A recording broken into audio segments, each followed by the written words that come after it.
അസ്സലാമു അലൈക്കും വറഹ്മത്തുള്ളാഹി തആല വബറകാതുഹു. ബിസ്മില്ലാഹി വൽഹംദുലില്ലാഹി വസ്സലാത്തു വസ്സലാമു അലാ അഷ്റഫി റസൂലില്ലാഹി വഅലാ ആലിഹിൽ ഫായിസീന ബിറിദല്ലാഹി അമ്മാ ബഅദ്. മുഅ്മിനീങ്ങളെ, സർവശക്തനായ അല്ലാഹു നമ്മെ കബൂലാക്കട്ടെ. നമ്മുടെ പാപങ്ങൾ അല്ലാഹു പുറത്തു തരട്ടെ. രോഗങ്ങൾ അല്ലാഹു ശിഫയാക്കട്ടെ. നമ്മിൽ നിന്ന് മരിച്ചവരുടെ ഖബർ അല്ലാഹു സന്തോഷത്തിലാക്കട്ടെ. തെറ്റുകുറ്റങ്ങൾ അവർക്കും നമുക്കും അല്ലാഹു നിരുപാധികം മാപ്പാക്കി തരട്ടെ. സൃഷ്ട ആയുസ് അല്ലാഹു പൊരുത്തപ്പെട്ട വഴിയിൽ ഇസ്സത്തോടെ സന്തോഷത്തോടെ ദീർഘായുസോടെ കഴിഞ്ഞ് ഈമാൻ സലാമത്തായി മരിക്കാനുള്ള ഭാഗ്യത്തിൽ അല്ലാഹു നമ്മെ എല്ലാവരെയും ചേർക്കട്ടെ. പലപ്പോഴും സംസാരിച്ചിട്ടുള്ള ഒരു വിഷയമാണ് നിസ്കാരത്തെക്കുറിച്ചുള്ള ഗൗരവകരമായ നമ്മുടെ പ്രാമാണിക പരാമർശങ്ങൾ. ഇൻഷാ അല്ലാഹ് ഒരല്പം ഇന്ന് അതേക്കുറിച്ച് പറയണം എന്ന് ഓർക്കുകയാണ്. നിസ്കാര സംബന്ധമായി നമുക്ക് നിരന്തരം പല സംശയങ്ങളും അതുപോലെ തന്നെ അതിന്റെ ഗൗരവം കുറഞ്ഞു കാണുന്ന അവസ്ഥകളും ഒക്കെ വരുന്നുണ്ട്. അപ്പോൾ ഒരു പുതിയ ഉണർവ് എന്ന ഉദ്ദേശത്തിൽ മാത്രം അല്ലാഹു തആല നമ്മുടെ അറിവിലും നമ്മൾ ചെയ്യുന്ന അമലുകളിലുമൊക്കെ ബറക്കത്ത് തരട്ടെ എന്ന് വീണ്ടും ദുആ ചെയ്യുകയാണ്. നിസ്കാരം നമുക്കറിയാം, ഒരു മനുഷ്യൻ ജനിച്ച ആ സമയം മുതൽക്ക് ഹയ്യ അല സ്വലാഹ് എന്ന ഒരു വിളി കേട്ടുകൊണ്ടാണ് ജീവിതം തുടങ്ങുന്നത്. കുട്ടി ജനിച്ച ഉടനെ തന്നെ കുട്ടിയുടെ ചെവിയിൽ വാങ്കു കൊടുക്കുന്നു എന്നതാണ് പറയപ്പെട്ടത്. നിസ്കാരത്തിനുള്ള ക്ഷണം അവിടെ ഉണ്ട്, ഹയ്യ അല സ്വലാ എന്ന്. നിസ്കാരം നിർബന്ധമാകുന്ന അവസ്ഥയിൽ പോലും എത്താത്ത ഈ കുട്ടിയുടെ ചെവിയിൽ നിസ്കാരത്തിലേക്കുള്ള ഒരു ക്ഷണം കൊടുക്കുകയാണ്.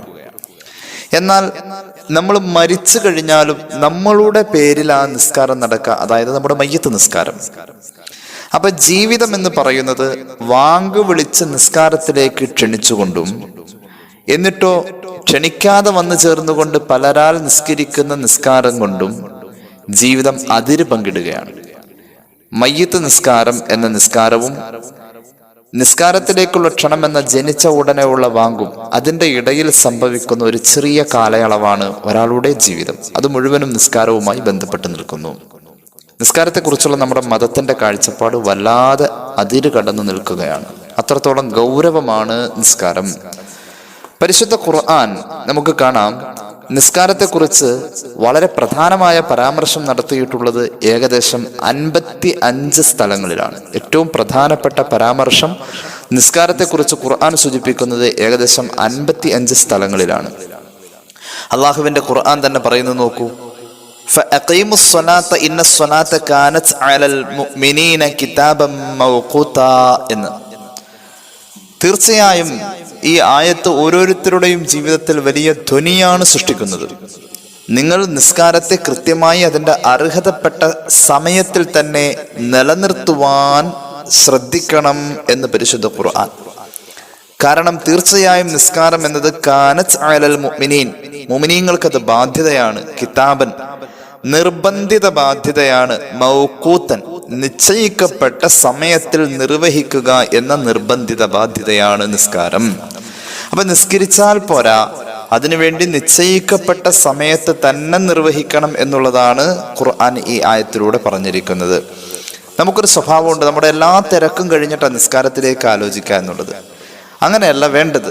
നിസ്കാരത്തിന്റെ പൂർണ്ണമായ അർഹത എന്നത് അള്ളാഹു നമുക്ക് നിശ്ചയിച്ചു തന്നിരിക്കുന്ന അതേ സമയത്ത് തന്നെ, ഒറ്റവാക്കിൽ പറഞ്ഞാൽ അതിന്റെ ആദ്യ സമയത്ത് തന്നെ നിർവഹിക്കണം എന്നുള്ളതാണ്. തിരക്ക് കഴിഞ്ഞിട്ട് നിർവഹിക്കേണ്ട അമലായിരുന്നു നിസ്കാരമെങ്കിൽ നമുക്കൊന്ന് ആലോചിക്കാൻ ഒരു ഉദാഹരണമുണ്ട്. ഹജ്ജ് നിർബന്ധമായ സമയം ദുൽഹജ്ജ് മാസമാണല്ലോ. അവിടെ വലിയ തിരക്കാണ്. ആ തിരക്ക് കഴിഞ്ഞ് നമുക്ക് കുറച്ചും കൂടി സൗകര്യപ്പെടുന്ന ഒരു അവസ്ഥ കണ്ടെത്തി ദുൽഹജ്ജിന് മുമ്പോ അല്ലെങ്കിൽ ദുൽഹജ്ജിന് ശേഷമൊക്കെ ഹജ്ജ് നിർവഹിക്കുക എന്നുള്ളത് സാധ്യമായ കാര്യമല്ല. കാരണം അല്ലാഹു റബ്ബുൽ ഇസ്സത്ത് നിശ്ചയിച്ച സമയത്ത് തന്നെ നിർവഹിക്കുക എന്നതാണ് നമ്മോട് കൽപ്പനയുള്ളത്.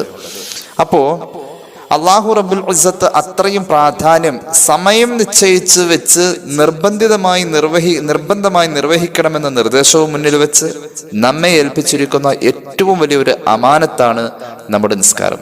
അതുകൊണ്ടാണ് അള്ളാഹുവിന്റെ ഹബീബ് സല്ലല്ലാഹു അലൈഹി വസല്ലം തങ്ങൾ പഠിപ്പിച്ചത്. ഇമാം അബൂദാവൂദിന്റെ സുനനിൽ കാണാം ഒരു ഹദീസ്. ഒരുപാട് കാര്യങ്ങൾ പഠിപ്പിക്കുന്ന ഹദീസാണത്. അൻ നബി ഹുറൈറ റളിയല്ലാഹു അൻഹു അൻ നബി സല്ലല്ലാഹു അലൈഹി വസല്ലം ഖാല, ഹബീബായ നബി കരീം സല്ലല്ലാഹു അലൈഹി വസല്ലം തങ്ങൾ പറയുന്നു, ഇന്ന അവ്വല മാ യുഹാസബു ബിഹി യുഹാസബുൻ നാസു ബിഹി യൗമൽ ഖിയാമത്തി മിൻ അഅമാലിഹിമുസ് സ്വലാഹ്. ഖിയാമത്ത് നാളിൽ ഹിസാബിന്റെ വേളയിൽ അള്ളാഹുവിന്റെ മുന്നിൽ ജനങ്ങൾ ആദ്യം വിചാരണ ചെയ്യുന്നത് ഏത് അമലിന്റെ പേരിലാണെന്നറിയുമോ? അത് നിസ്കാരമാണെന്ന് സയ്യിദുനാ റസൂലുള്ളാഹി സ്വല്ലല്ലാഹു അലൈഹി വസല്ലം. നിസ്കാരത്തിന്റെ കാര്യത്തിലായിരിക്കും ആദ്യത്തെ വിചാരണ. അപ്പോൾ അല്ലാഹു റബ്ബുൽ ഇസ്സത്ത് മലക്കുകളോട് പറയും, വഹുവ അഅലമു, അള്ളാഹുവിനെ ഏറ്റവും അറിയാവുന്ന കാര്യങ്ങളൊക്കെ തന്നെയാണ്. എന്നാൽ മലക്കുകളോട് പറയും, ഉൻദുറൂ ഫീ സ്വലാത്തി അബ്ദി അതമ്മഹ അം നഖസഹാ. എന്റെ അടിമ നിർവഹിച്ച ഫർദ് നിസ്കാരം പൂർണ്ണമായ പ്രതിഫലത്തിന് യോഗ്യമായതാണോ, അതോ പ്രതിഫലമുണ്ട് പക്ഷേ പൂർണ്ണമായ പ്രതിഫലം ഇല്ലാത്ത അവസ്ഥയാണോ എന്ന് പരിശോധിക്കും മലക്കുകളെ. പരിശോധിക്കാതെ തന്നെ അള്ളാഹ്ക്ക് അറിയാം. എന്നാലും മലക്കുകളോട് പറയും, ഇപ്പൊ ഞാൻ അസ്ർ നിസ്കരിച്ചാൽ അസ്ർ നിസ്കാരത്തിന് അള്ളാഹ് വെച്ചിരിക്കുന്ന പ്രതിഫലത്തിന് യോഗ്യമായ അസ്റാണോ ഞാൻ നിസ്കരിച്ചത് പരിശോധിക്കാൻ പറയും. ഞാൻ ളുഹർ നിസ്കരിച്ചാൽ, നിങ്ങൾ ളുഹർ നിസ്കരിച്ചാൽ, ഒരു ളുഹർ നിസ്കാരത്തിന് അള്ളാഹു വെച്ചിരിക്കുന്ന പ്രതിഫലം നമുക്ക് അർഹമാക്കാൻ കരസ്ഥമാക്കാൻ വിധം കുറ്റമറ്റ ഫർളാണോ, ളുഹറാണോ അസ്റാണോ മഗ്രിബാണോ നമ്മൾ നിസ്കരിച്ചതെന്ന് ഓരോ നിസ്കാരത്തെയും മഹാന്മാരായ മലക്കുകൾ പരിശോധിക്കും. പൂർണ്ണമായ പ്രതിഫലം അതിന് കിട്ടാൻ യോഗ്യതയുണ്ടോ? അതിന്റെ ചില സുന്നത്തുകളൊക്കെ ഉപേക്ഷിച്ചപ്പോൾ പൂർണ്ണമായ പ്രതിഫല നിസ്കാരത്തിന് കുറഞ്ഞു പോയിട്ടുണ്ട്. നമ്മുടെ ഫർദ് നിസ്കാരത്തിനൊക്കെ കൂലി ചെയ്യുന്ന അതേപോലെ തന്നെ കിട്ടുമെന്ന് ഓർത്തിരിക്കണ്ട. അതിന് ഏറ്റ വ്യത്യാസങ്ങൾ ഉണ്ടാവും. പൂർണ്ണമായ പ്രതിഫലത്തിന് യോഗ്യമായ നിസ്കാരമാണോ മലക്കുകളെ? നിങ്ങളൊന്ന് പരിശോധിക്കൂ. പ്രതിഫലം പൂർണ്ണമല്ല, എന്നാലും എന്തോ ഒരു പ്രതിഫലം അയാൾ നിർവഹിച്ച ഫർദ് നിസ്കാരത്തിനുണ്ട്. എന്നാൽ അത് പരിശോധിക്കും മലക്കുകളെ എന്ന് അല്ലാഹു മലക്കുകൾക്ക് നിർദ്ദേശം കൊടുക്കും. ഇമാം അബൂദാവൂദ് സുനനിൽ ഈ ഹദീസ് പറയുന്നുണ്ട്, കേട്ടോളൂ.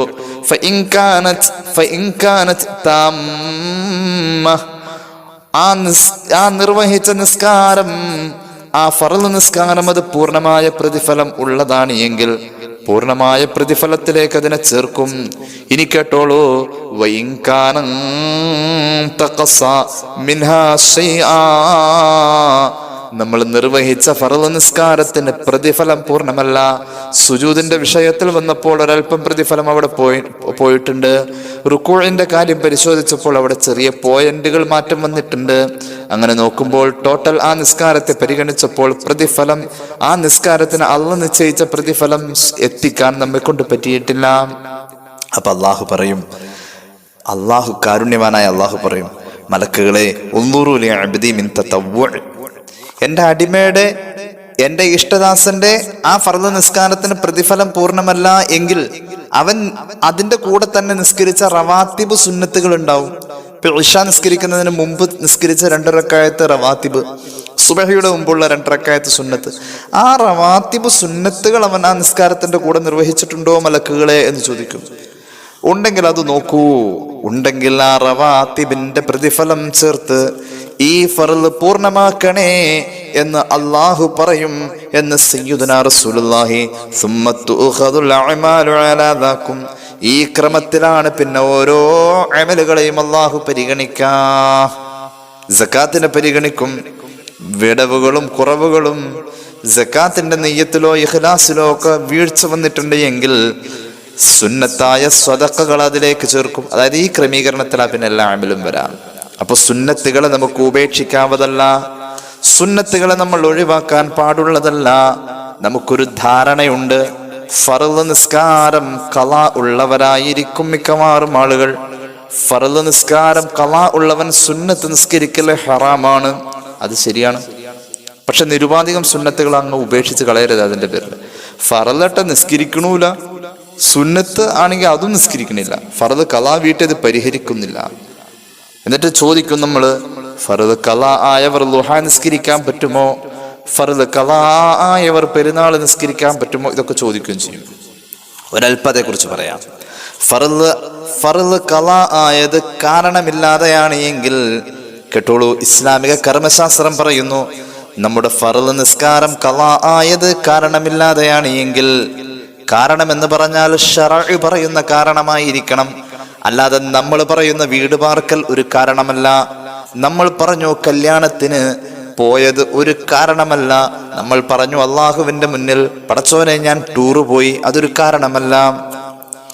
ശറഇൽ അനുവദിക്കപ്പെട്ടിട്ടുള്ളതായ കാരണങ്ങൾ, ആ കാരണം ഇല്ലാതെയാണ് ഒരാളുടെ നിസ്കാരം ഖളാ ആയത് എങ്കിൽ ആ നിസ്കാരം ഖളാ വീട്ടാൻ അവന്റെ ശരീരത്തിന്റെ പ്രാഥമിക ആവശ്യം കഴിഞ്ഞാൽ, മലമൂത്ര വിസർജനം, ഭക്ഷണം, അത്യാവശ്യം ഉറക്കം, അത് കഴിഞ്ഞാൽ കിട്ടുന്ന ബാക്കി മുഴുവൻ സമയവും ഈ കാരണമില്ലാതെ ഖളാ ആയ നിസ്കാരം ഖളാ വീട്ടാൻ അവൻ മാറ്റിവെക്കണമെന്ന് ഇസ്ലാമിക കർമ്മശാസ്ത്രം പറയുന്നു. എഴുതി വെക്കണം എത്ര ഖളാ ഉള്ളെന്ന്. ഒരു കൊല്ലം നിസ്കരിച്ചിട്ടില്ല തീരെ, ഖളാ വീട്ടിക്കൊണ്ടേ ഇരിക്കപ്പോഴിങ്ങനെ ഖളാ വിട്ട, ളുഹർ കഴിഞ്ഞ് ഖളാ വീട്ടിൽ തുടങ്ങിയതാണ്, അല്ലെങ്കിൽ ഒരു മനുഷ്യൻ മഗ്രിബ് കഴിഞ്ഞ് ഖളാ വീട്ടിൽ തുടങ്ങിയതാണ്, യാദൃശികമായി ഇഷാ വാങ്ക് വിളിച്ചു, എന്നാൽ ഇഷായും അതാ ആയി നിസ്കരിക്കാതിനു ശേഷം പിന്നെ ഇങ്ങനെ ഖളാ വിട്ടുകൊണ്ടിരിക്കും. സുബഹി വരെ ഖളാ വിട്ടങ്ങനെ നിരന്തരം ഖളാ ഇങ്ങനെ വീട്ടിക്കൊണ്ടേ ഇരിക്കണം. അതാണ് ഇസ്ലാമിക കർമ്മശാസ്ത്രം പറയുന്നത്. ഇനി നോക്കിക്കോളൂ, ഒരു സ്ത്രീയെ സംബന്ധിച്ചിടത്തോളം അവൾക്ക് വലിയ അശുദ്ധി വരുന്ന സമയത്ത്, വലിയ അശുദ്ധി എന്ന് പറഞ്ഞാൽ ഹൈലോ നിഫാസോ മുഖേന ഉള്ള വലിയ അശുദ്ധി വരുന്ന സമയത്ത് ഖളാ ആയത് ഖളാ വീട്ടേണ്ടതില്ല. ഖളാ വീട്ടല് ഹറാമാണ് എന്ന് വരെ പറഞ്ഞ മഹാന്മാരായ ഫുഖഹ ഉണ്ട്. നീ നോക്കിക്കോളൂ, ഫർള് നിസ്കാരം കാരണമില്ലാതെയാണ് ഖളാ ആയത് എങ്കിൽ അവന്റെ പ്രാഥമിക കാര്യങ്ങൾ കഴിച്ച് ബാക്കി വരുന്ന മുഴുവൻ സമയവും ഫർള് ഖളാ വീട്ടാൻ വേണ്ടി ഉപയോഗിക്കണം എന്നതാണ് മഹാന്മാര് പഠിപ്പിക്കുന്നത്. മാത്രവുമല്ല, അവൻ തൗബ ചെയ്യുകയും ചെയ്യണം. ഈ നിസ്കാരം ഖളാ ആയതിന്റെ പേരിൽ തൗബ ചെയ്യുകയും ചെയ്യണം. ശ്രദ്ധിച്ച് മനസ്സിലാക്കണം. അടുത്തത് കേട്ടോളൂ, ഒരാൾക്ക് കാരണമില്ലാതെ ഖളാ ആയത്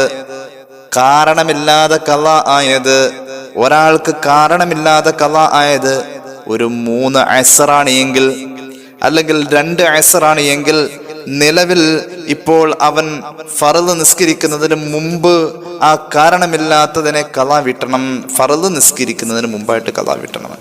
അല്ലെങ്കിൽ അവന്റെ മഗ്രിബ് കാരണമില്ലാതെ ഖളാ ആയി, എന്നാൽ ഇശാ നിസ്കരിക്കുന്നതിന് മുമ്പായിട്ട് ആ മഗ്രിബ് ഖളാ വീട്ടണം. കാരണമില്ലാതെ ഖളാ ആയതിനെ ഹാളിറായ നിസ്കാരത്തിന്റെ മുമ്പ് ഖളാ വീട്ടണം, നിർബന്ധമാണ്. കാരണത്തോടു കൂടെയാണ്, ആശുപത്രി പോയി, ഒരു അപകടം പറ്റി, ഒരു കൈ മുറിഞ്ഞു, ഹോസ്പിറ്റലിലായിരുന്നു, ഒരല്പം നേരം സ്റ്റിച്ചിടാനും മറ്റുമൊക്കെ ആയിട്ട് സമയം പോയി, അപ്പോ അവന്റെ നിസ്കാരം ഖളാ ആയി. സ്റ്റിച്ചിടാനും മറ്റു മരുന്ന് വെക്കാനും ഒക്കെ ആയിട്ട് സമയം അവനിങ്ങനെ കിടന്ന് ആ ട്രീറ്റ്മെന്റിൽ അവൻ എണീറ്റ് പോരാൻ പറ്റാത്ത രീതിയിൽ ഗുരുതരമായ പരിക്ക് പറ്റിയ മനുഷ്യനാണ് എങ്കിൽ, ഇവിടെ വേറൊരു കാര്യം കൂടി ചിന്തിക്കണം.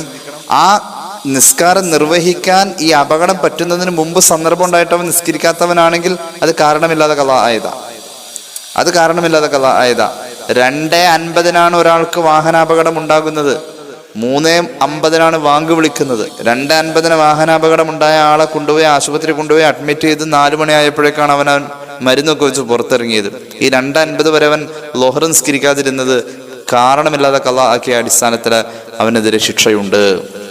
അങ്ങനെയുള്ളവൻ അസ്ർ നിസ്കരിക്കുന്നതിന് മുമ്പ് ഖളാ വീട്ടണം. ഏതായാലും തൗബയും ചെയ്യണം. അപ്പൊ കാരണം ഉള്ള നിസ്കാരത്തെ, ഫർള് ഹാളിറായ നിസ്കാരത്തെക്കാൾ മുമ്പ് നമുക്ക് ഖളാ വീട്ടണം എന്നില്ല. കാരണം ഉള്ള ഖളാ, കാരണത്തോടുകൂടെ ഖളാ ആയത്. ഇനി കേട്ടോളൂ, ഖളാ ആയത് എത്രയെന്നോ ഓർമ്മയില്ല ചില ആളുകൾക്ക്. ഖളാ ആയത് എത്രയെന്ന് ഓർമ്മയില്ല. ഇടയ്ക്കൊന്ന് പറയട്ടെ, എപ്പോഴും ഖളാ വീട്ടുന്ന നിസ്കാരം, ഫർള് നിസ്കാരം ഇപ്പോൾ ഹാളിറായ നിസ്കാരത്തിന്റെ മുമ്പ് ഖളാ വീട്ടലാണ് ഏറ്റവും ഉത്തമം. കാരണം ചില നിസ്കാരങ്ങൾക്ക് ശേഷം ഖളാ വീട്ടിൽ ഹറാമായിട്ടും തഹരീമിന്റെ കറാഹത്തൊക്കെ ആയിട്ട് കയറി വരാറുണ്ട്. അങ്ങനത്തെ സമയങ്ങളൊക്കെ കയറി വരാൻ സാധ്യത ഉള്ളതുകൊണ്ട് നമ്മൾ ഖളാ വീട്ടുന്നത് എപ്പോഴും ഹാളിറായ നിസ്കാരത്തിന്റെ മുമ്പായിരിക്കണം. അതാണ് ഏറ്റവും ഉത്തമമായ രീതി. ഇനി ഒരാൾക്ക് ഖളാ ആയത് എത്രയെന്ന് ഓർമ്മയില്ല, അങ്ങനെയുള്ളവർ എന്ത് ചെയ്യണം? നിരന്തരം ഖളാ വീട്ടിക്കൊണ്ടിരിക്കണം. എങ്ങനെ? പറ്റുന്ന സമയങ്ങളൊക്കെ ഖളാ വീട്ടാ. അങ്ങനെയെങ്കിൽ സുന്നത്ത് നിസ്കരിക്കൽ ഹറാമല്ലേ എന്ന് ചോദിക്കുന്നവരുണ്ട്. സുന്നത്തുകളും നിസ്കരിച്ചോളൂ, ഫർള് ഖളാ വീട്ടിലും നടത്തിക്കോളൂ. സുന്നത്തുകൾ എന്തിനാ കളയണ? സുന്നത്തുകളും നിസ്കരിച്ചോളൂ, ഫർളും ഖളാ വീട്ടിക്കോളൂ. അല്ലെങ്കിൽ നമ്മൾ സുന്നത്തുകളുമായി ബന്ധമില്ലാതെ വരും. ഏറ്റവും ഉത്തമമായ രീതി, ഓർമ്മയൊന്നുമില്ല, ചെറുപ്പത്തിലൊക്കെ കുറെ ഖളാ ആയിട്ടുണ്ടാവും, അല്ലെങ്കിൽ ഒരു 10 കൊല്ലമൊക്കെ നിസ്കാരം തുടങ്ങിയത് പ്രായപൂർത്തിയായിട്ട് കുറെ കഴിഞ്ഞിട്ടൊക്കെയാണ് നിസ്കാരം തുടങ്ങിയത്, അപ്പൊ ഖളാ ഉണ്ടാവും. അതൊക്കെ നിരന്തരം ഖളാ വീട്ടുന്ന ഒരു ശ്രമം നമ്മൾ നടത്തിക്കൊണ്ടിരിക്കുക. അതായത് ലൊഹർ നിസ്കരിക്കുന്നതിന് മുമ്പ് 2 ലൊഹർ ഖളാ വീട്ട, അസർ നിസ്കരിക്കുന്നതിന് മുമ്പ് 2 അസർ ഖളാ വീട്ട, മഗ്രിബ് നിസ്കരിക്കുന്നതിന് മുമ്പ് 2 മഗ്രിബ് ഖളാ വീട്ട. ഇത് ആരുടെ കാര്യം പറഞ്ഞത്? എത്രയാണ് ഖളാ എന്നൊരു ഓർമ്മയില്ലാത്ത ആളുകൾ. സുബൈ നിസ്കരിക്കുന്നതിന് മുമ്പ് 2 റക്അത്ത്, ഈ 2 സുബൈ ഇങ്ങനെ ഖളാ വീട്ടിക്കൊണ്ടിരിക്കുക, അങ്ങനെ ഖളാ വീട്ടിലും നടന്നുകൊണ്ടിരിക്കുക. അപ്പൊ എന്ത് ചെയ്യുക? അതിന്റെ കൂടെ തന്നെ സുന്നത്തുകളും കളയേണ്ടതില്ല. സുന്നത്തുകളും ഈ ഖളാ കൂടാതെ വേറെയും സുന്നത്തുകളും നിസ്കരിച്ചോളണം. അപ്പൊ ഖളാ വീട്ടിൽ നിരന്തരം ഇങ്ങനെ നടന്നുകൊണ്ടിരിക്കുകയാണെങ്കിൽ ആ മനുഷ്യന്മാർക്കൊക്കെ സുന്നത്ത് ളുഹായൊക്കെ നിസ്കരിക്കാം. അപ്പൊ അതും നമ്മൾ നടത്തിക്കൊണ്ടേയിരിക്കണം. ഖളാ ഉള്ളവർ നിരുപാധികം സുന്നത്ത് ഉപേക്ഷിക്കാൻ പാടില്ല. ഖളാ വീട്ടിൽ ഒരു ദൗത്യമായി ചെയ്യുന്നതിന്റെ ഭാഗമായി, ഒരു ദൗത്യമായി ഖളാ വീട്ടിൽ ഇങ്ങനെ നടത്തിക്കൊണ്ടിരിക്കുന്നതിന്റെ കൂടെ തന്നെ സുന്നത്തുകളും ആവാം. ളുഹാ നിസ്കാരവും തഹജ്ജുദ് നിസ്കാരവും റവാത്തിബ് സുന്നത്തുകളും ഒന്നും ഉപേക്ഷിക്കേണ്ടതില്ല. ഇനി വേറെ ഒരു കാര്യം പറയാം.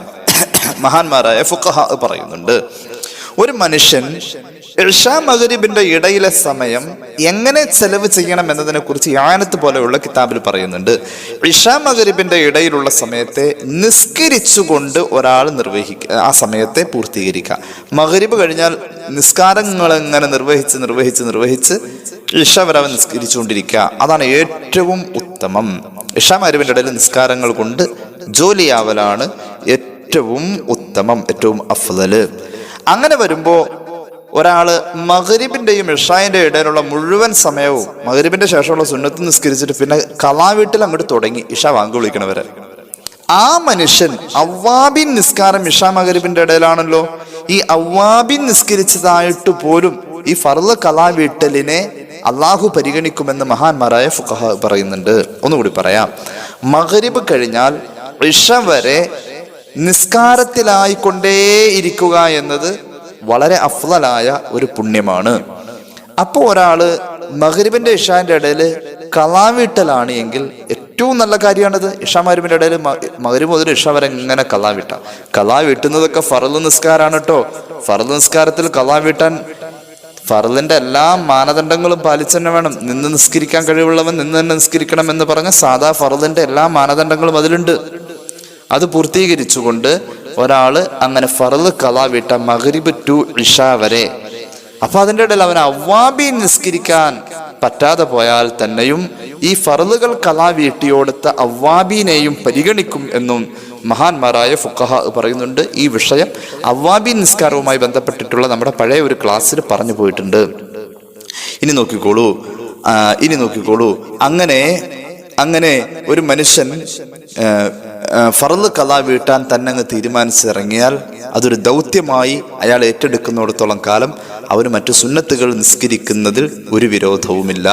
അവന് സുന്നത്തുകളും അതിൻ്റെ കൂടെ നിർവഹിച്ചു പോകാം. ഫർളുകൾ ഖളാ വീട്ടാൻ പരമാവധി ശ്രമിക്കുന്നു. ഓർമ്മയൊന്നുമില്ല എത്ര ഖളായിരുന്നു, ഇങ്ങനെ ഖളാ വീട്ടിക്കൊണ്ടിരിക്കുന്നുണ്ട്. ളുഹർ നിസ്കരിക്കുന്നതിൻ്റെ കൂടെ തന്നെ ളുഹറുകൾ ഖളാ വീട്ടുന്നുണ്ട്, സുബഹികൾ ഖളാ വീട്ടുന്നുണ്ട്. അങ്ങനെയുള്ള ആൾ ളുഹായും കളയണ്ട, അതുപോലെ തന്നെ മറ്റുള്ള നിസ്കാരങ്ങളും കളയണ്ട. ഇനി മറ്റൊരു കാര്യം ഇതിൻ്റെ കൂടെ പറയാം. നമ്മൾ വിർദ് എന്ന നിലയിൽ ചില സുന്നത്ത് നിസ്കാരങ്ങളെ കൊണ്ടെടുക്കാറുണ്ട്.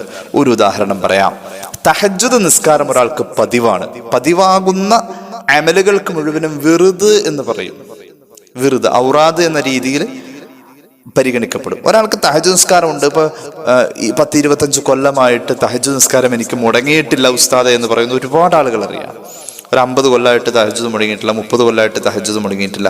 അപ്പൊ ആ തഹജ്ജുദ് നിസ്കാരം അയാളുടെ ജീവിതത്തിലെ ഒരു പ്രധാന വിർദ് ആണ്. വിർദ് ഔറാദ് എന്ന രീതിയിൽ വന്നിട്ടുള്ള നിസ്കാരമാണ്. തഹജ്ജുദിന് ഒരാൾക്ക് എണീക്കാൻ പറ്റിയില്ല, അങ്ങനെയെങ്കിൽ ആ തഹജ്ജുദ് എല്ലാ ദിവസവും അവൻ നിർവഹിച്ചു പോകുന്ന തഹജ്ജുദല്ലേ, ആ തഹജ്ജുദ് അവന് ഖളാ ആവില്ല. പക്ഷെ ഈ വിർദ് എന്ന നിലയിൽ ഖളാ ആയി. വിർദ് ഖളാ ആവാ എന്ന അടിസ്ഥാനത്തിൽ ഈ തഹജ്ജുദ് നഷ്ടപ്പെട്ടു. അങ്ങനെയുള്ളവൻ ഈ തഹജ്ജുദിനെ ളുഹർ നിസ്കരിക്കുന്നതിന് മുമ്പ് ഖളാ വീട്ടിയാൽ മതി. പക്ഷെ അതിലും ഉത്തമമായ രീതി വിർദ് എന്ന നിലയിലാണ് ഖളാ ആവുന്നത്, അല്ലാതെ തഹജ്ജുദിന് ഖളാ അതാവുന്നില്ല. തഹജ്ജുദ് ആ സ്പോട്ടിൽ നമുക്ക് നിസ്കരിക്കാം. ഫർളായ നിസ്കാരത്തിന് നിശ്ചയിക്കപ്പെട്ടിരിക്കുന്ന സമയം പോലെ തന്നെ ഒരു വിർദ് ചെയ്യാൻ നമ്മൾ പതിവായി തിരഞ്ഞെടുക്കുന്ന ഒരു സമയം, ആ സമയം വിട്ടുപോയാൽ ആ വിർദ് എന്ന നിലയിൽ ഖളാ ആണ്. അങ്ങനെയുള്ള ആള് വേറെ ഏതെങ്കിലും ഒരു സമയം ആ തഹജ്ജുദ് ഖളാ വീട്ടുക എന്ന ശീലമല്ല വേണ്ടത്. പിറ്റേ ദിവസം തഹജ്ജുദിന് എണീക്കുമ്പോൾ ഒരു 10 മിനിറ്റ് മുമ്പ് എണീക്കാം. ഇന്നലെ തഹജ്ജുദ് വിട്ടുപോയത് ഇന്നത്തെ തഹജ്ജുദിന്റെ കൂടെ റക്അത്തിന്റെ എണ്ണം കൂട്ടി അങ്ങോട്ട് നിസ്കരിക്കാം. അപ്പൊ എന്താ സംഭവിക്കാന്ന് വെച്ചാൽ നമുക്ക് ആ സമയത്തെ നമ്മൾ മാനിക്കും. ഇന്ന് പറ്റാതെ വന്നതിൻ്റെ പേരിൽ നാളത്തേക്ക് അതിൻ്റെയും കൂടി പണിയെടുക്കേണ്ടി വരുമ്പോൾ ഈ പറ്റാത്ത ദിവസവും നമ്മൾ പരമാവധി ചെയ്യാൻ തന്നെ നോക്കും. നേരെ മറിച്ചത് പകൽ എപ്പോഴെങ്കിലും നമുക്ക് ഏറ്റവും സൗകര്യമുള്ള ഒരു സമയം, ഉറക്കക്ഷീണോ അല്ലാത്ത സമയം നോക്കി കലാ വീട്ടാൻ വേണ്ടി നമ്മൾ തിരഞ്ഞെടുത്താൽ നമ്മൾ ലോകമടിയന്മാരാവും. അത് കലാ വീട്ടിയാൽ മതിയല്ലോ, അത് ഉച്ചക്ക് കലാ വീട്ടിയാൽ മതിയല്ലോ, വൈകുന്നേരം കലാ വീട്ടിയാൽ മതിയല്ലോ എന്നൊക്കെ ചിന്തിക്കുമ്പോൾ ആ പിറ്റേ ദിവസത്തെ തഹജ്ജുദിന് നേരത്തെ എണീക്കാൻ കുറച്ചും കൂടി ആ ഒരു ശീലമില്ലാതെ പോകും. അപ്പം പരമാവധി അങ്ങനെ വിറുത് എന്ന അടിസ്ഥാനത്തിൽ വന്നിട്ടുള്ള നിസ്കാരങ്ങളെയൊക്കെ ആ രീതിയിൽ അടുത്ത ദിവസത്തിൽ കുറച്ച് കൂടുതൽ സമയം നേരത്തെ ഉപയോഗപ്പെടുത്തി. ഇപ്പോൾ ഒരാളുടെ ലുഹാ കല ആയത് ആ മനുഷ്യൻ ലുഹാ കല വീട്ടാൻ ഏറ്റവും നല്ലത് പിറ്റേ ദിവസം ലുഹാ നിസ്കരിക്കുന്നതിൻ്റെ കൂടെ ഇത്തിരി നേരത്തെ റെഡിയായി കഴിഞ്ഞ ദിവസം കൂടി കല വീട്ടാം. അങ്ങനെ വരുമ്പോൾ ഫർള് നിസ്കാരത്തിന് പറയുന്ന ആ ആദ്യം പറഞ്ഞ പോലെ ഹാദിറായ നിസ്കാരത്തിന് മുമ്പ് കലാ വീട്ടണമെന്നില്ല. സുന്നത്ത് നിസ്കാരങ്ങൾ വിറുതായി ചെയ്യുന്ന ആള് കലാ വീട്ടേണ്ട സന്ദർഭത്തിൽ അയാൾ ഇപ്പോൾ നിലവിലുള്ള ആ സമയത്തെ മാനിച്ചുകൊണ്ട് നിലവിൽ അദാ എന്ന പോലെ നിർവഹിക്കുന്ന ആ നിസ്കാരം നിർവഹിച്ച ശേഷം കലാ വീട്ടിയാലും മതിയാവുന്നതാണ്. കുറച്ച് കൂടുതൽ ചിന്തിച്ച് കേട്ടാൽ മാത്രം മനസ്സിലാകുന്ന ഒരു രീതിയാണ് ഇത്തരം വിഷയങ്ങൾ സംസാരിക്കുമ്പോൾ ഉള്ളത്. അതുകൊണ്ട് ഒന്ന് ശ്രദ്ധിച്ച് കേൾക്കേണ്ടിയിരിക്കുന്നു. അള്ളാഹു തആല നമ്മുടെ അറിവിൽ ബർക്കത്ത് നൽകട്ടെ. ഇനി വേറൊരു കാര്യമുണ്ട്. നമ്മൾ വിറുത് എന്ന നിലയിൽ, ഔറാദ് എന്ന നിലയിൽ പതിവായി ചെയ്തു പോരുന്ന ചില നിസ്കാരങ്ങൾ, ഔറാദുകളൊക്കെ ഉണ്ട്. അത് പരമാവധി കല ആവാതെ നോക്കണം എന്നാ മഹാനായ ശംസുൽ ഉലമ റഹ്മത്തുള്ളാഹി അലൈഹി പറയാറുണ്ട്. അള്ളാഹു ഒരു വിഭാഗം മലക്കുകളെ നമ്മുടെ അടുത്തേക്ക് പറഞ്ഞയച്ചിരിക്കുക. എന്തിനാണെന്നറിയോ? ഈ പതിവായി ചെയ്യുന്ന അമലുകളെ ആ സമയത്ത് തന്നെ വന്ന് ശ്രദ്ധിക്കാനും അതിൽ പങ്കെടുക്കാനും മലക്കുകൾ വരും. ഈ മലക്കുകൾ വരുമ്പോൾ അന്ന് നമ്മൾ അത് മുടക്കി കഴിഞ്ഞാൽ മലക്കുകൾ നിരാശരായി മടങ്ങിപ്പോവും. ആ മലക്കുകളുടെ നിരാശ ഒരു ബർക്കത്ത് കേടാണ്. അതുകൊണ്ടാണ് സയ്യിദുനാ റസൂലുള്ളാഹി സ്വല്ലല്ലാഹു അലൈഹി വസല്ലം തങ്ങൾ പഠിപ്പിച്ചത് അഹബ്ബുൽ അഅമാലി ഇലല്ലാഹി തആല അദ്വമുഹാ വലൗ ഖലീല. അല്പമാണെങ്കിലും അള്ളാഹുവിന് ഏറ്റവും ഇഷ്ടം പതിവായി ചെയ്യുന്ന അമലാണ്. ഒരാൾ ദുഹാ നിസ്കരിക്കുന്നത് 8 റക്അത്താണ്, അത് പതിവുണ്ട്. എന്നാൽ അള്ളാഹുവിന് വലിയ ഇഷ്ടമായിരിക്കും അയാളോട് ചെയ്യുന്നത് പതിവ് തെറ്റിക്കാതെ കൃത്യമായി ചെയ്യുന്നവനോട് അള്ളാഹുവിന് ഇഷ്ടം കൂടുതലാണെന്ന് സയ്യിദുനാ റസൂലുള്ളാഹി സ്വല്ലല്ലാഹു അലൈഹി വസല്ലം. അപ്പൊ ചുരുക്കി പറഞ്ഞാൽ നിസ്കാരം നമുക്ക് ഖളാ ആവാതെ നമ്മൾ ശ്രദ്ധിക്കണം. അതിന്റെ ആദ്യ സന്ദർഭത്തിൽ തന്നെ നിർവഹിക്കാൻ പരമാവധി നോക്കണം. നമ്മുടെ എല്ലാ തിരക്കും തീർന്നിട്ടല്ല നിസ്കാരം, അത് അള്ളാഹു നിശ്ചയിച്ച ആ സമയത്ത് തന്നെ ഫർള് നിസ്കാരങ്ങളൊക്കെ നിർവഹിക്കണം എന്നുള്ളതാണ്. അള്ളാഹു നമുക്ക് തൗഫീഖ് നൽകട്ടെ. ഇനി കേട്ടോളൂ, ഇപ്പൊ നമ്മുടെ ഈ പരിപാടിയൊക്കെ കാണുന്നതിൽ ആണുങ്ങളുണ്ട്. പരമാവധി നിസ്കാരം പുരുഷന്മാര് പള്ളിയിൽ തന്നെ നിർവഹിക്കണം. പള്ളിയിൽ നിർവഹിക്കുക എന്നതാണ് ഒരു മനുഷ്യനെ സംബന്ധിച്ചിടത്തോളം, ഒരു മനുഷ്യന്റെ പരലോക വിജയത്തിന് വളരെ, ആണുങ്ങളെ സംബന്ധിച്ചിടത്തോളം പള്ളിയിൽ തന്നെ നിസ്കരിക്കണം. പെണ്ണുങ്ങൾ അതിന് നിർബന്ധിക്കണം. കേട്ടോളൂ മഹാന്മാരായ മുഹദ്ദിഥീങ്ങൾ രേഖപ്പെടുത്തുന്നു. ഇമാം മുസ്ലിം അവിടുത്തെ സ്വഹീഹിൽ രേഖപ്പെടുത്തുന്നത് കാണാം.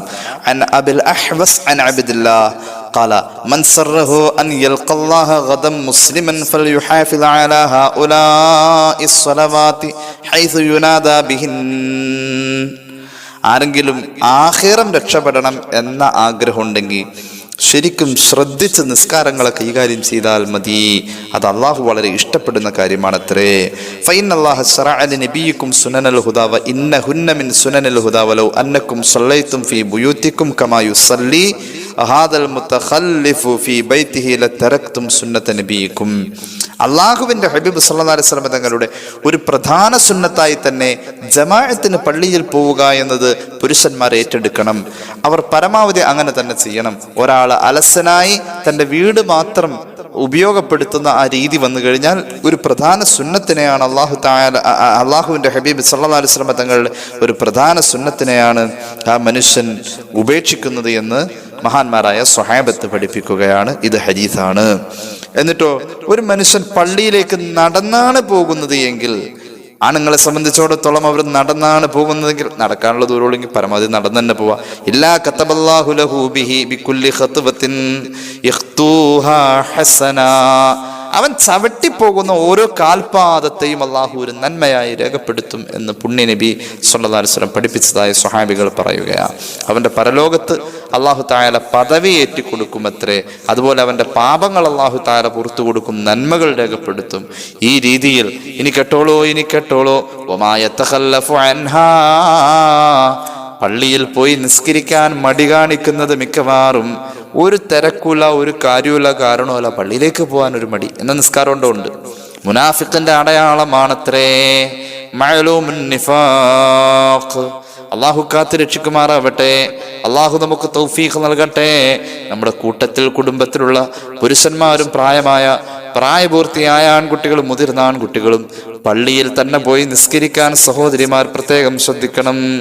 കേട്ടോളൂ, ഒന്നുകൂടി പറയാം, ഈ പറഞ്ഞത് തന്നെ ഒന്നുകൂടി പറയാം. നിസ്കരിക്കലും നിസ്കാരം നിലനിർത്തലും സമയം പാലിച്ചുകൊണ്ട് തന്നെ നിസ്കരിക്കുക എന്നതും ഒന്നല്ല.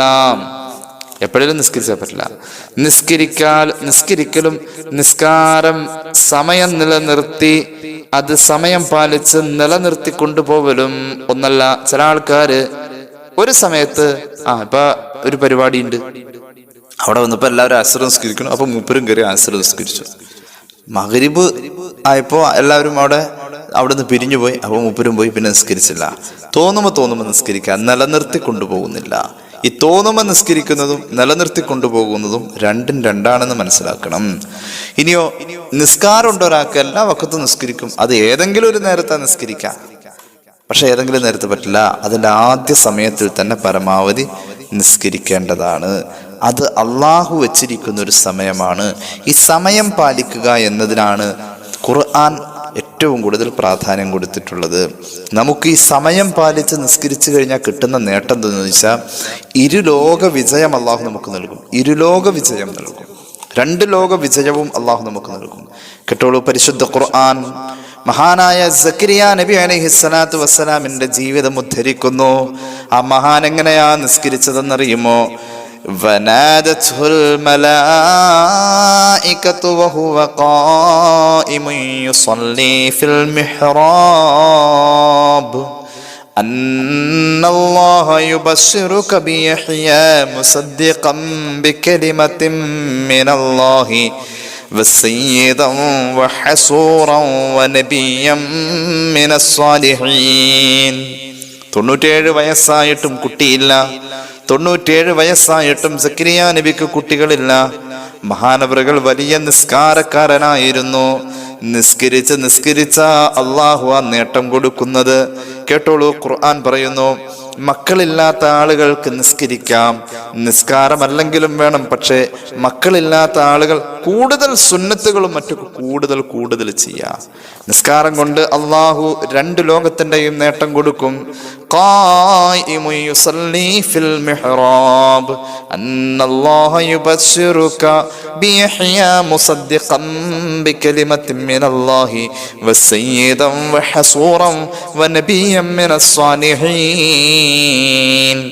മക്കളില്ലാതിരുന്ന സക്കരിയ നബിക്ക് മലക്കുകളാൽ അള്ളാഹു വിവരം കൊടുത്തു. നിസ്കാരം കഴിഞ്ഞപ്പോ മലക്കുകൾ പറഞ്ഞു, യഹ്യാന്ന് പേരുള്ളൊരു മോൻ ജനിക്കാനുണ്ട്. ആ മോൻ ബനു ഇസ്രായേലി സമൂഹത്തിലെ പ്രമുഖനായ പ്രവാചകനായിരിക്കും, നേതാവായിരിക്കും, സ്വാലിഹീങ്ങളുടെ നേതാവായിരിക്കും എന്നൊക്കെ പറഞ്ഞ് അള്ളാഹു സന്തോഷം അറിയിച്ചു. ഇവിടെ സക്കരിയ നബി എന്ന് പറയുന്ന മഹാനായ പ്രവാചകനെ പരിചയപ്പെടുത്തിയത് നിസ്കരിക്കുന്ന ആളായിരുന്നു. മഹാനവറുകളുടെ നിസ്കാരത്തോടനുബന്ധമായാണ് ഈ വിവരം വന്നതെന്ന്. അപ്പൊ ഇരുലോക നേട്ടം നമുക്കുണ്ടാക്കാൻ കഴിയും. ഇനി കേട്ടോ, ഷുഐബ് നബിയെ കുറിച്ച്. വലിയ നിസ്കാരക്കാരനായിരുന്നു. ഖാലൂ യാ ശുഐബു അസ്സലാതുക തഅമുറുക അൻ നത്റുക മാ യഅ്ബുദു ആബാഉനാ ഔ അൻ നഫ്അല ഫീ അംവാലിനാ മാ നശാ ഇന്നക ലഅതൽ ഹലീമുർ റശീദ്. തെറ്റുകളിൽ നിന്നും പ്രതിരോധം തീർക്കാൻ നിസ്കാരം കൊണ്ട് സാധിക്കും. ഒരു ജനത മുഴുവനും വഴിപിഴച്ചു പോയപ്പോ മഹാനായ ശുഐബ് നബി ആ തെറ്റുകളിലേക്ക് അവരുടെ കൂടെ കൂടാണ്ട് മാറി നിന്നപ്പോ ആ ജനങ്ങൾ മുഴുവനും ചോദിച്ചു. ഖാലു, അവര് ചോദിച്ചു, ഞങ്ങളൊക്കെ ചെയ്യുന്ന എല്ലാ പണികളിലും അങ്ങയെ കാണുന്നില്ലല്ലോ. ശുഐബ് നബിയെ, അങ്ങ് നിസ്കരിക്കുന്ന നിസ്കാരമാണോ, ഞങ്ങൾ ചെയ്യുന്ന ഈ പ്രവർത്തനങ്ങൾ അങ്ങ് ചെയ്യാതെ അങ്ങേക്ക് തടസ്സമായി നിൽക്കുന്നത് അങ്ങയുടെ നിസ്കാരമാണോ? അങ്ങയുടെ നിസ്കാരം. ഇപ്പം മഹാന്മാരായ പ്രവാചകന്മാരുടെ ജീവിതത്തിൽ നിസ്കാരം കൊണ്ടുണ്ടായ നേട്ടം തെറ്റുകൾ ചെയ്യാതെ ഒരു മനുഷ്യനെ സംരക്ഷിക്കുമെന്ന സന്ദേശമാണ് ഈ ആയത്ത് നൽകുന്നത്. സൂറത്ത് ഹൂദ്. ഇനി കേട്ടോളൂ, ഇതുപോലെ നിസ്കാരം ജീവിതത്തിന്റെ എല്ലാ നേട്ടങ്ങളിലും കാരണമാകണമെന്ന പ്രാർത്ഥനയായിരുന്നു സയ്യിദുനാ ഇബ്രാഹിം. റബ്ബി ജഅൽനി മുഖീമസ്സലാത്തി വമിൻ ദുർരിയതി റബ്ബനാ വതഖബ്ബൽ ദുആ. സൂറത്ത് ഇബ്രാഹിം. അല്ലാഹുവേ, സർവ്വ നേട്ടങ്ങളും കിട്ടുന്നത് നിസ്കാരത്തിന്റെ വലിയ ഒരു ഇടപെടൽ കൊണ്ടാണ്, നിസ്കാരത്തിന്റെ സാന്നിധ്യം കൊണ്ടാണ്. ജീവിതത്തിൽ നിസ്കാരം സമയം പാലിച്ച് തന്നെ നിർവഹിക്കുന്ന നിസ്കാരക്കാരനായി, മുഖീമസ്വലാ, നിസ്കാരത്തെ കൃത്യമായ സമയം പാലിച്ച് നിസ്കരിക്കുന്ന, അതാ ആണേൽ പോലും കൃത്യമായ സമയം പാലിച്ച് നിസ്കരിക്കുന്ന ഒരു നിസ്കാരക്കാരനാവണം എനിക്ക്. വമിൻ ദുർരിയത്തിനാ, എന്റെ സന്താനങ്ങളും അങ്ങനെയാവണം അല്ലാ. വതഖബ്ബൽ ദുആ, നീ എന്റെ ദുആ സ്വീകരിക്കണേ സയ്യിദുനാ ഇബ്രാഹിം. ഇനി കേട്ടോളൂ സയ്യിദുനാ മൂസ അലൈഹിസ്സലാത്തു വസ്സലാം സൂറത്ത് താഹ പറയുന്നു, ഇന്നനി അനല്ലാഹു ലാ ഇലാഹ ഇല്ലാ അന ഫഅബ്ദൂനി വഅഖിമിസ് സ്വലാത്ത ലിദ്ക്രി. എന്നെ ഓർക്കാൻ മൂസ നബിയെ അങ്ങ് നിസ്കാരം നിലനിർത്തണേ, ജനങ്ങളോട് പറയണേ എന്നെ ആരാധിക്കാൻ. അള്ളാഹുവിന്റെ പ്രഖ്യാപനം, ഇന്നനി അനല്ലാഹ്, ഞാനല്ലയാണ് മൂസ നബിയെ, എന്റെ പ്രഖ്യാപനം ജനങ്ങളെ അറിയിക്കണേ. നീ കേട്ടോളൂ, സയ്യിദുനാ ഈസാ അലൈഹിസ്സലാം തൊട്ടിൽ പ്രായത്തിലും തൊട്ടിലിൽ കിടക്കുന്ന നവജാത ശിശു പോലും സംസാരിച്ചത് നിസ്കാരമാണ്. ഖാല ഇന്നി അബ്ദുല്ലാഹി ആതാനിയൽ കിതാബ വജഅലനി നബിയ്യാ വജഅലനി മുബാറകൻ ഐനമാ കുന്തു വഔസാനി ബിസ്സലാത്തി വസ്സകാത്തി മാ ദുംതു ഹയ്യാ. സൂറത്ത് മറിയം. അള്ളാഹു എന്നെ നിയോഗിച്ചിരിക്കുന്നത്, ഞാൻ അള്ളാഹുവിന്റെ ഇഷ്ടദാസനാണ്. ഇൻജീൽ എന്ന് പറയുന്ന മഹത്തായ ഒരു ഗ്രന്ഥം അള്ളാഹു എനിക്ക് തരാനുണ്ട്. ഭാവിയിൽ അത് എനിക്ക് ലഭിക്കും. പിൽക്കാലത്ത് ഞാൻ ഒരു പ്രവാചകനാകും. വജഅലനി നബിയ്യ, ഒരു നുബുവത്തിന്റെ നിയോഗമാണ് എന്നിലുള്ളത്. ആര് പറയുന്നു? മറിയം റളിയല്ലാഹു അൻഹയുടെ മുന്നിൽ വന്നിട്ട് വ്യഭിചാര ആരോപണം നടത്തിയ സമൂഹം കുട്ടിയുടെ പിതൃത്വം എവിടെ, ആര് എന്ന് ചോദിച്ചോടുത്ത് തൊട്ടിലിന്റെ നേരെ കൈ ചൂണ്ടിയിട്ട് മറിയം റളിയല്ലാഹു അൻഹ അവരോട് പറഞ്ഞു, കുട്ടിയുടെ പിതാവ് ആരെന്ന് കുട്ടിയല്ലേ പറയേണ്ടത്, അവിടെ ചോദിച്ചോളൂ. ചോദിക്കും വിധം അവർ അടുത്തേക്ക് സമീപിച്ചപ്പോഴേക്കും തൊട്ടിലിൽ കിടന്ന് കിളിനാദം പുറത്തേക്ക് വന്നു. ഞാൻ അള്ളാഹുവിന്റെ നബിയാണ്, എനിക്ക് അവൻ ഗ്രന്ഥം തന്നിട്ടുണ്ട്. വജഅലനി മുബാറക, ഞാനൊരു ബറക്കത്തുള്ള മനുഷ്യനാണ്. വഔസാനി ബിസ്സലാ, എവിടെ പോയാലും ഞാൻ നിസ്കരിക്കണമെന്ന് എന്റെ റബ്ബെന്നെ ഏൽപ്പിച്ചിട്ടുണ്ടെന്ന് സയ്യിദുനാ ഈസാ. അപ്പൊ നിസ്കാരം നബിമാരുടെ ജീവിതത്തിൽ. ഇനി കേട്ടോളൂ, തീരുന്നില്ല. മഹാനായ ഇസ്മായിൽ നബി അലൈഹിസ്സലാത്തു വസ്സലാമിനെ കുറിച്ച് ഖുർആൻ പറയുന്നത് കേട്ടോളൂ. വദ്കുർ ഫിൽ കിതാബി ഇസ്മാഈല ഇന്നഹു കാന സ്വാദിഖൽ വഅദി വകാന റസൂലൻ നബിയ. അല്ലാഹുവിന്റെ റസൂലാണ്, നബിയാണ്, വലിയ മഹാനാണ് ഇസ്മായിൽ നബി അലൈഹിസ്സലാം. മഹാനവറുകളെ ഇടക്കിടക്ക് ഓർക്കണം നബിയെ. വകാന യഅ്മുറു അഹ്ലഹു ബിസ്സലാത്തി വസ്സകാത്തി വകാന ഇൻദ റബ്ബിഹി മർദിയ. മഹാനായ ഇസ്മായിൽ നബി അലൈഹിസ്സലാം യഅ്മുറു അഹ്ലഹു ബിസ്സലാഹ്, കുടുംബത്തോട് നിസ്കരിക്കാൻ പറയുമായിരുന്നു നിരന്തരം. അതുപോലെ തന്നെ അള്ളാന്റെ മുന്നിൽ ഈ നിസ്കരിക്കുകയും നിസ്കരിപ്പിക്കുകയും ചെയ്ത ഈ മഹാൻ ഒരു മർദിയായ, ഒരു തൃപ്തിപ്പെട്ട മനുഷ്യനാണ് നബിയെ. സൂറത്ത് മറിയം. നീ കേട്ടോളൂ, മുഹമ്മദ് റസൂൽ സല്ലല്ലാഹു അലൈഹി വസല്ലം തങ്ങളോട് എന്താ പറഞ്ഞത്? വഅ്മുർ അഹ്ലക ബിസ്സലാത്തി വസ്തബിർ അലൈഹാ. നബിയെ, അങ്ങ് നിസ്കരിക്കണേ, അങ്ങയുടെ കുടുംബത്തോട് നിസ്കരിക്കാൻ കൽപ്പിക്കണേ, നിസ്കാരം നിർവഹിക്കാനും അത് കൽപ്പിക്കാനും ക്ഷമ സ്വീകരിക്കണേ. ലാ നസ്അലുക റിസ്ഖൻ നഹ്നു നർസുഖുക വൽ ആഖിബത്തു ലിത്തഖ്വ. ആഖിബത്ത് നന്നാവാനും അതുപോലെ തന്നെ നമ്മുടെ ജീവിതത്തിൽ റിസ്ഖിന്റെ വിശാലത ഉണ്ടാവാനും കുടുംബസമേതം നിസ്കരിക്കണം, നിസ്കാരം കൊണ്ട് കൽപ്പിക്കണമെന്ന് അള്ളാഹുവിന്റെ ഖുർആൻ സൂറത്ത് ത്വാഹ. നീ കേട്ടോളൂ, ഈ ആയത്തിന്റെ വ്യാഖ്യാനത്തിൽ കാണാം, ഹദീസ് 1 മഹാന്മാർ രേഖപ്പെടുത്തുന്നത് കാണാം. ഹബീബായ നബി തങ്ങൾ സല്ലല്ലാഹു അലൈഹി വസല്ലം കുടുംബത്തിൽ എന്തെങ്കിലും വിഷമങ്ങളോ പ്രയാസങ്ങളോ വരുമ്പോൾ അമറഹും ബിസ്വലാ, അവരോടെല്ലാവരോടും നിസ്കാരം കൂടുതൽ നിർവഹിക്കുന്ന സ്വഭാവത്തിലേക്ക് വരണേ എന്ന് കൽപ്പിക്കുമായിരുന്നു. ഒരു കാലുവേദന വന്നാ കൂടുതൽ നിസ്കരിക്കാൻ പറയായിരുന്നു. എന്നിട്ട് അതിൻ്റെ കൂടെ തന്നെ നമ്മളിപ്പോൾ ഓതി അർത്ഥം പറഞ്ഞ ആയത്തും ചേർത്ത് വെക്കും. ഹബീബ് ഈ ആയത്ത് ഓതി കൽപ്പിക്കും. ഏത്? മുറഹലക ബിസ്സലാത്തി വസ്തബിർ അലൈഹ, സൂറത്ത് ത്വാഹയുടെ 132 ആയത്ത്. അപ്പൊ ജീവിതത്തിൽ വലിയ ഗൗരവമുള്ള ഒരു മേഖലയാണ് നിസ്കാരം നമ്മൾ നിർവഹിക്കുക എന്നുള്ളത്. അല്ലാഹു തൗഫീഖ് നൽകട്ടെ.